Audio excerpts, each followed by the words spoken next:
Hi everyone, in this video I'm going to show you how to deploy our application by using Helm. So previously, quickly reviewing what we've done, previously we implemented everything with Kubernetes API directly. So we made a stateful set for Postgres where we implemented our persistent volume claim, and a stateful set together with the service, as well as making a Razor page application by having a service and deployment. So we have the pods there, and then we have a load balancer service in order to expose it publicly, and this is the result of the whole thing. Right now, currently what you're seeing is up and running by using Helm. I will show you that how it's working. So basically you see that we can add new categories. For example, I can say entertainment, save, it will appear here, and also we can add products. So for example, I can add, let's say, red beans in the category food, and we can see everything here, and I can go back to home. So but now that was very important because we understood that how basically Kubernetes API is working, and we had a deeper understanding of each of the elements. Now we can start using Helm packages. Now the good thing about Helm is that we can basically put everything together inside one chart. Basically, to understand what chart is just like the packages like in NuGet, for example, or when you do pip install and you have a Python package, the same concept. Everything, all the dependencies are put together, bundled together under one chart. Like for example, in order to make our Postgres stateful set, we need a config map, we need some persistent volume, we need some persistent volume claim, some secrets, a service, and a stateful set.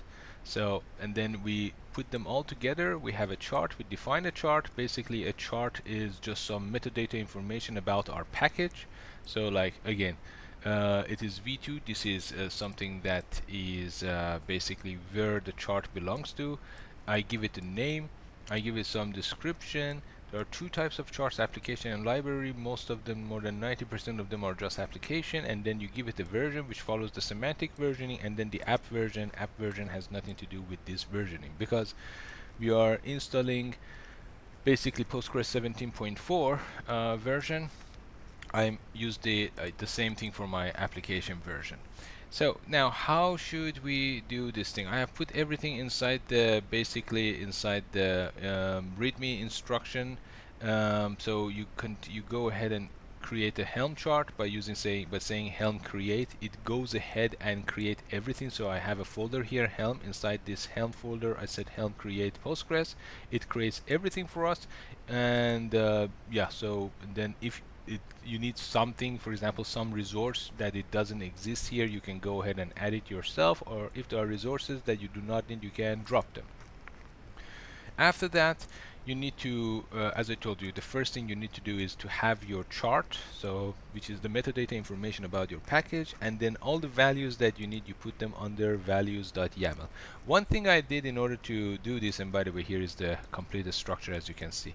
Now in the next video I will explain what charts is doing here. Basically it is possible. Right now I have an application, a Razor page application, that requires this PostgreSDB, and this PostgreSDB I'm not going to use it for any other application except for this Razor page application. That's why these two's life cycle is the same and they're dependent on one another. So basically, better say the Razor page application depends on the Postgres application, on the Postgres database. And that's why I can put both of them under the same chart. So basically, whenever you have that concept that you want to put multiple charts under one chart, under one parent chart, you go ahead and put them on the charts. I will explain that in the next video, but in this video I'm going to make my application up and running by using two independent charts from one another. So then the most important thing is basically the way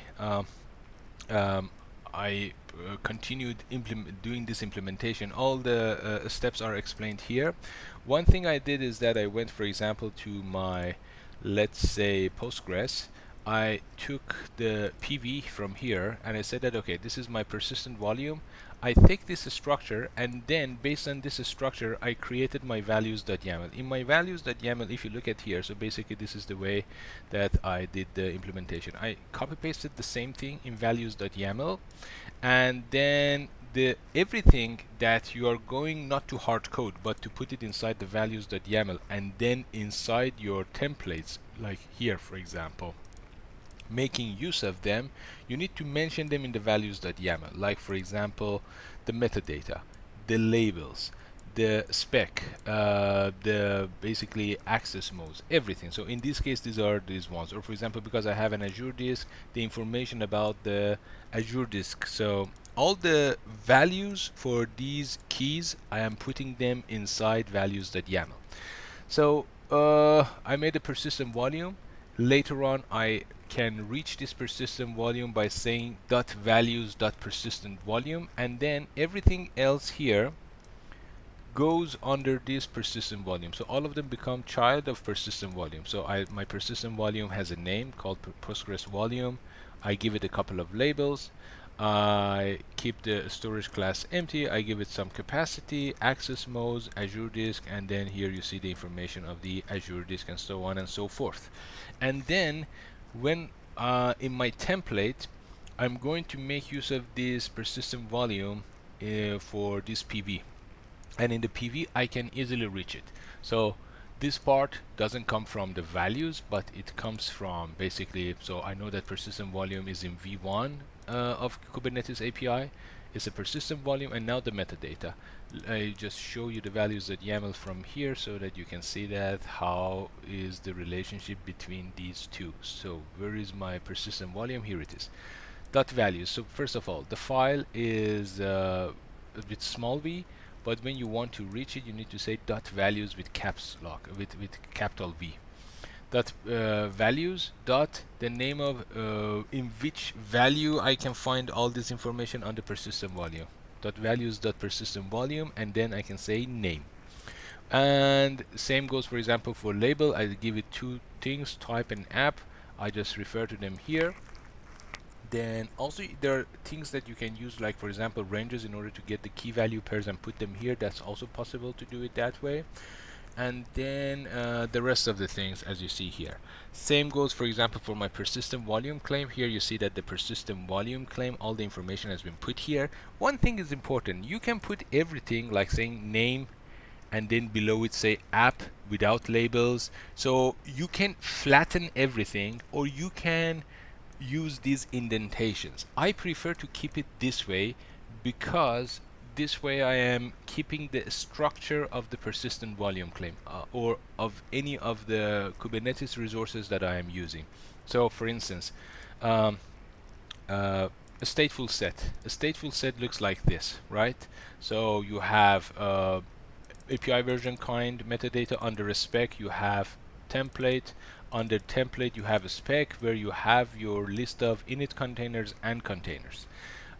When you want to define the values, you can go ahead and flatten everything, like saying metadata name, service name, replicas, etc. all go flatten under a stateful set, or you can keep it exactly this in the same structure that we have basically in our definition of the resource.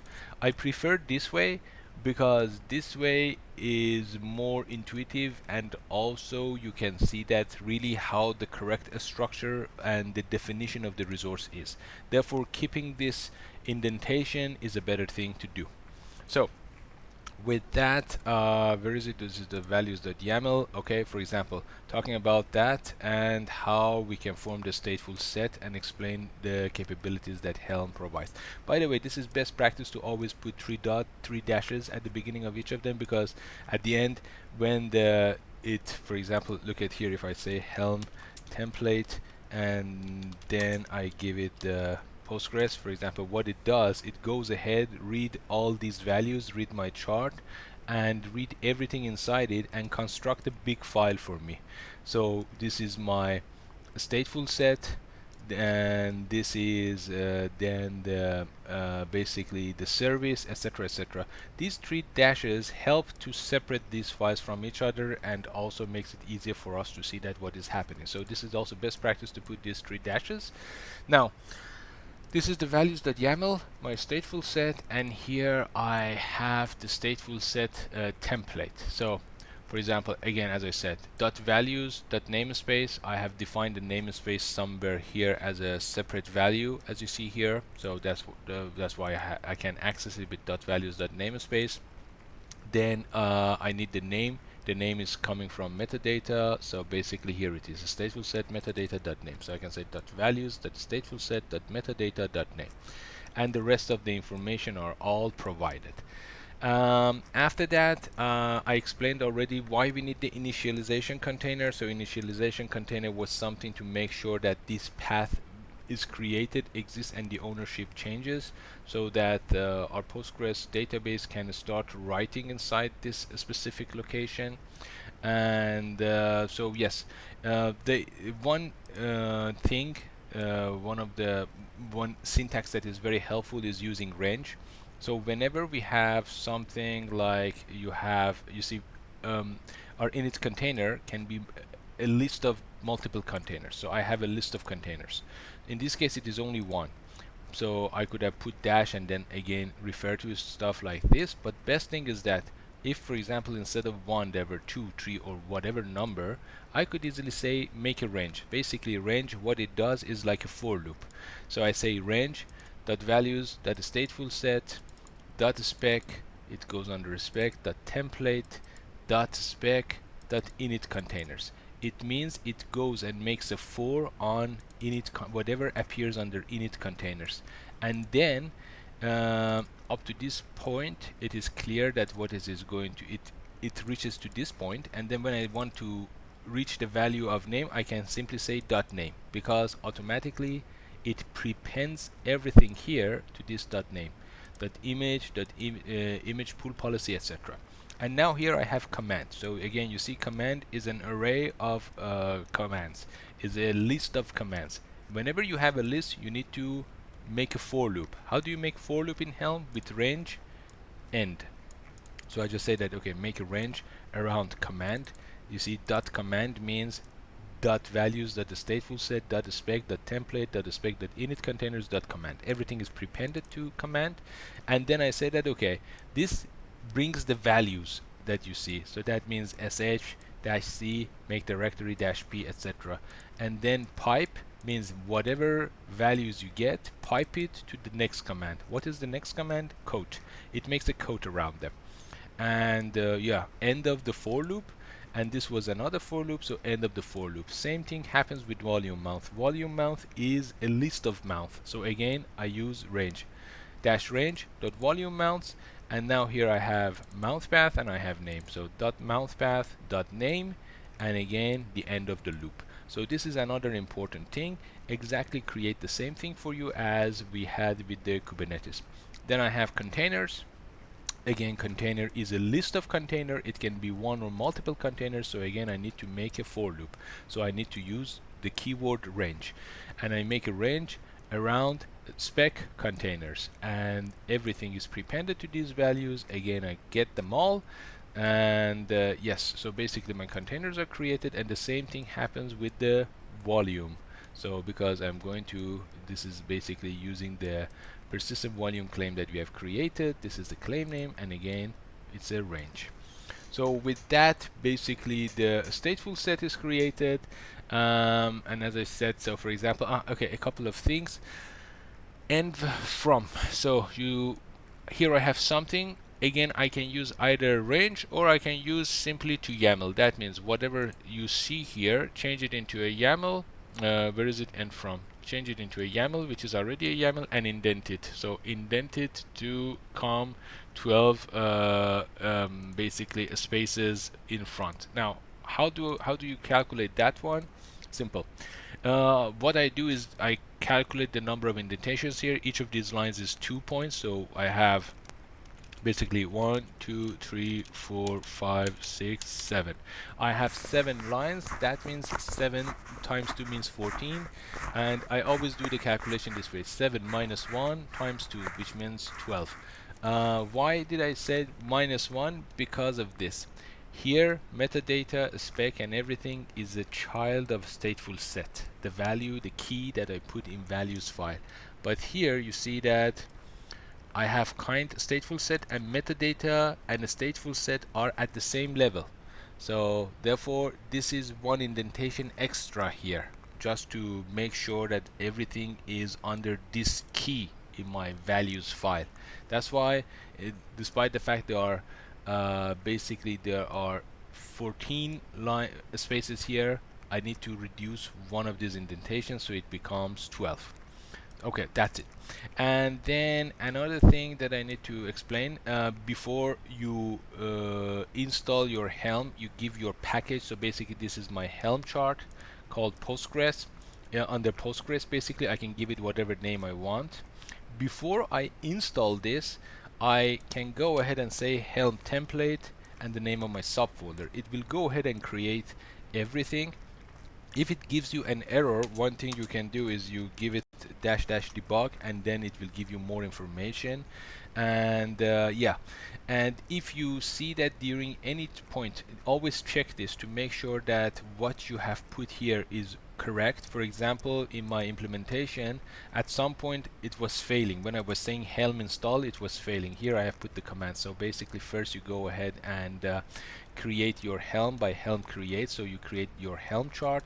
It gives you this structure where you have the values, charts, the templates, and the empty parents chart. And after that you put everything there. Then you go ahead and check if it is working correctly, and after that you install it. You give your chart a name. Here I give it the name Postgres package. I mentioned that where you can find it, and I mentioned that in what namespace you need to go ahead and make and create all the resources that this Helm chart is including. And you may face some error. I was facing an error, and the reason is that, and I was trying to figure out where that error was coming from.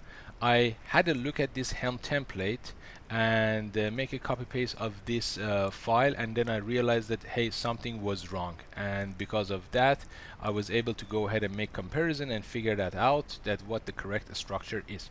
And then okay, you say Helm install Postgres package, and then it goes ahead and installs everything. And let me just go ahead and right now uninstall the packages and basically my application. Let me do it for both of them, and then we can go ahead and see that how things are working. So basically I just go ahead and uninstall my package. Also, if you want to basically roll back, you can also do Helm rollback, and you give your name of your package and that it needs to roll back one. And basically yes, I put a couple of commands in order to do the debugging and other stuff that helps you, that are useful for debugging.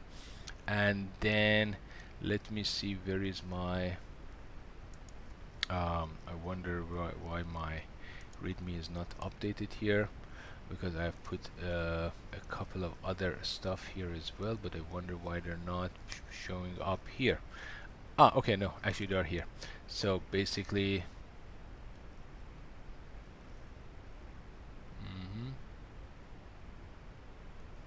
okay, I made a mistake. I put them in basically, is it correct? Yeah, okay. So yes, yeah, here let me also uninstall my basically my Razor page application. The Razor page application is the same thing that we had. I have not made any changes. Just be careful, I have put it on the source folder. So yeah, if you are doing your test, it is using local SQL server. Otherwise use this default connection. Otherwise you will get error because your application, your Razor page application wouldn't be able to find the right service. So be careful that in your program CS you refer to the right connection string. That's the important thing. And yeah, basically that's it. Now that everything is in place, let me show you what is happening with my application. My application also has some values.yaml. So again, I've put everything that was dependent on my, so basically my deployment, all the information that was relevant to my deployment, I put it in my values.yaml, and then in my template, I only have one deployment and one service.yaml. So here is my deployment. Again, same thing, I have some ranges and other stuff. The error that I was telling you, that always check your template before running the Helm install, or if you get errors in Helm install, always refer to what your template has generated. I can show you one good example here. I was looking at what this was generating for me.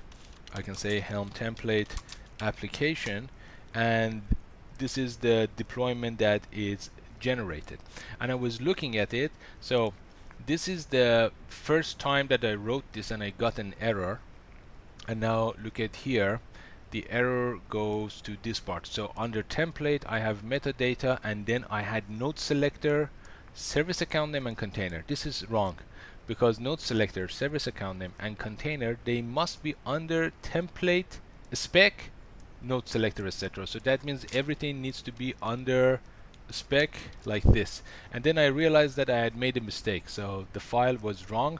I made some changes here, and after I made the changes, I run again Helm template, and this other one was generated for me. And in this other one I had corrected it already. So in the first one, this one, it was not there, but in the second one, this one, deployment.yaml, it was there, and then the error was resolved. So this Helm template really helps. Okay, now that everything is in place and I don't need these two anymore, so let me close all these unnecessary ones. I can go ahead and say, right now, let's have a look. I say kubectl get all -n .NET application. Let's have a look at it. So you see that there are no resources right now, and now I can go ahead and start running my Helm install commands. So one of them is the Postgres package. I'm going to run this one here. When it runs successfully, you can see that it doesn't raise any error. It just says when it has deployed, the namespace, the status, the revision, and the test suite. And after that, I can have a look to see that I have already installed it. Okay, let's have a look at seeing what is happening here. So basically this one is pending, and my stateful set is not ready yet, and it is of type cluster IP. Let's see what the status is now by running it again. Okay, now it is initiating. You know what is happening in the initiation phase? Basically this, where is it? This one, this init container. This init container that basically, I mean, I show you the final result, which is here. This init container, no, it's not here basically. I show it from the values.yaml. This is easier to see. Basically, it's about in the stateful set, the first container, init container, is working. So to make sure that it needs to work, and then it needs to terminate this container because it has run successfully. That means it has run these commands, and then that's it, it's over, and then the container starts running. Let's have a look at get all again to see that what the status is. And voila, here we see that the Postgres is running, the pod is in running status. We have a service of type cluster IP. Cluster IP is only available within the AKS cluster, and that's why it doesn't have an external IP. And we see that the stateful set is also in ready status. Now that the stateful set is in ready status, we can go ahead and install our Razor Page application. And the command for installing the Razor Page application is, okay, that's very interesting. Just a second. I have a look at here.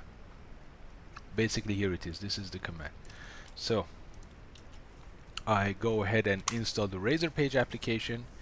Okay, there is no errors, as you see. So basically, it's working. I just say, let's see what the status is. Very fast. We see that the Razor Page application is also running. This one was much faster because there was no init container. There was no dependency of another container to be initialized, and it is a stateless application. We see that a load balancer service is created. It is waiting to get an external IP. with this IP we can access our application. And then here I see that okay, I have a deployment and the deployment is available. Now let me see to see that if it is up and running.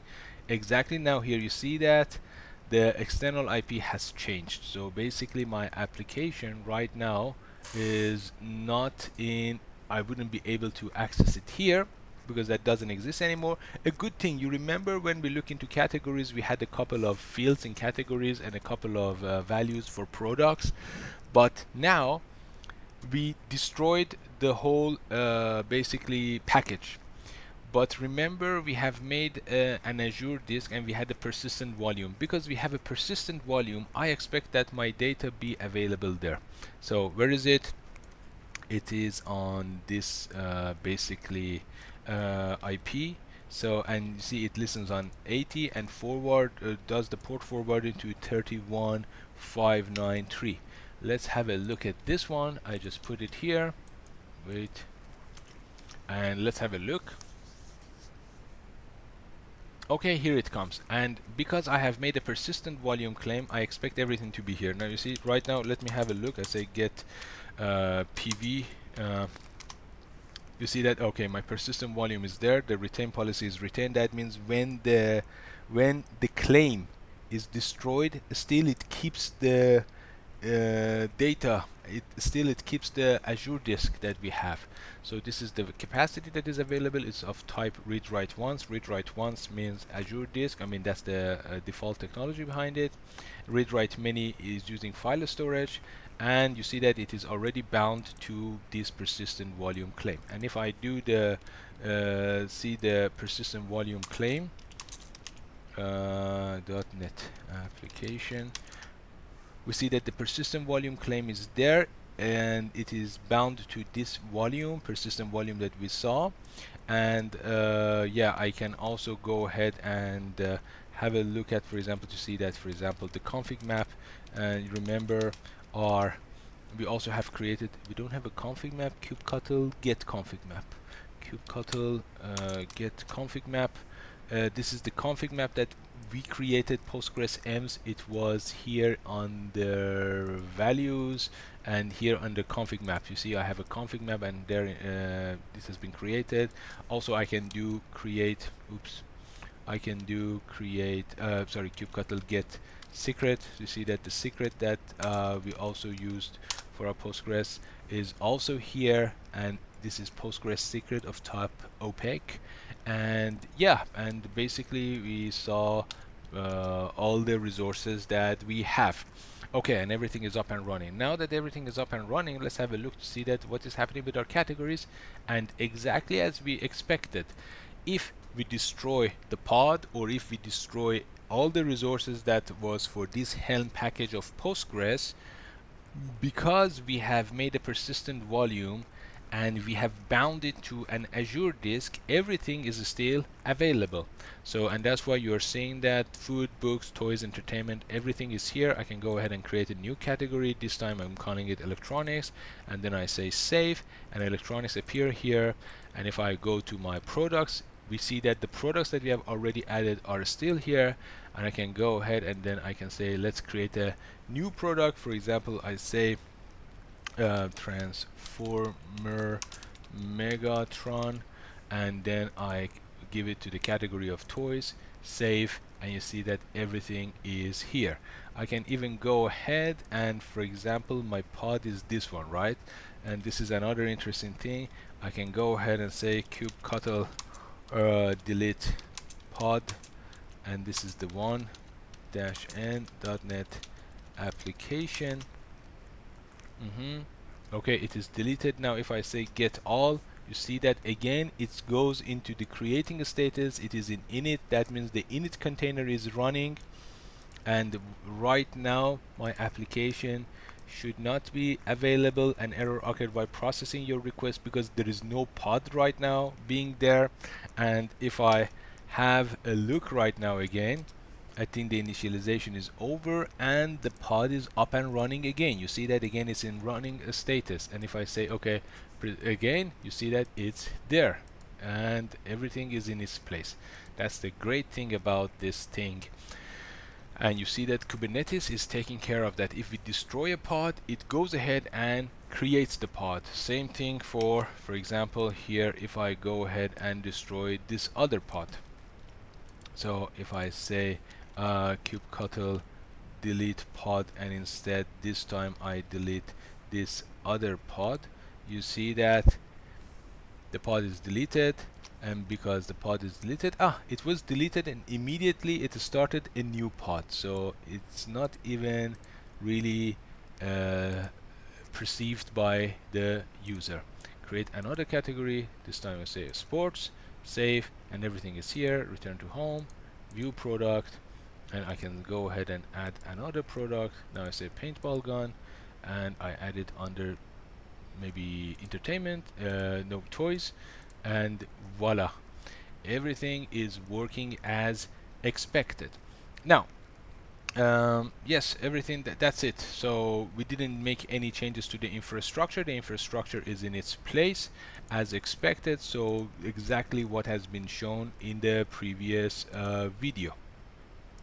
Just a reminder, so basically I had an AKS cluster and Azure disk which has been used in order to mount the persistent volume to this one. So basically the persistent volume behind it, we have an Azure disk, and I have the basically the container registry, and in the container registry I have my repository, and on the repository you see that the application that we have created, which is basically this one and the one that has been already published, the Razor page application. So basically that's it. So it's the same infrastructure, just as a reminder I'm showing this. Now in the next video I'm going to explain how to put all these things, basically the Postgres and the application, under one Helm chart. So basically if I show you the README, what I'm going to do is to have this, basically this structure. So I'm going to have one chart. Under I will have some chart YAML, some values.yaml, and then I will have two charts, one for Postgres and one for application. My application depends on Postgres, so I'm going to show you that how that works, and then that's it. Basically, if you have any questions, please feel free to put it in the comments. I will try to make the scenario and respond to your questions. And if you find this helpful, please like and subscribe. Thank you all.